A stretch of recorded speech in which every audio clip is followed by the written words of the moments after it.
So here's a lesson for us to take away today from this message. Abraham's obedience emerges out of a life-changing encounter with God. To leave the land of his birth, to forsake home and land, to sever ties and leave loved ones behind, to abandon present certainty. Isn't that, there was certainly, humanly speaking, what was the future? It was uncertain. And go ahead not knowing where he was going, it just seems so harsh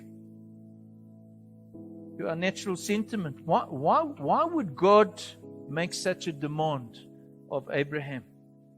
The short answer, of course, is God was testing Abraham to see, were these natural corruptions, were they dead, were they dying, to demonstrate to Abraham, to demonstrate to others the might of God's intervening grace. An old Puritan, there's an old brother in my previous church who used to feed me bits and pieces from the Puritans. And this is one of the Puritans he introduced me to, by the name of Thomas Manton. This is what Thomas Manton says. He says, faith works towards obedience by commanding the affections. Isn't that a beautiful statement? That's so important, so true. Faith works towards obedience by commanding the affections. Now, the penny dropped a little bit for me this week, and as I grow as a Christian, clarity, I think, comes. Christianity is not just about truth that is embraced. It is a life-changing encounter and experience. It's not just notional. It's in the heart, in the soul.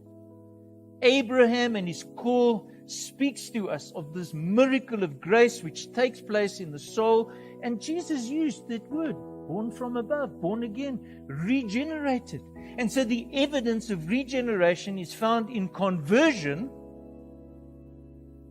which is nothing less than a break from the old life.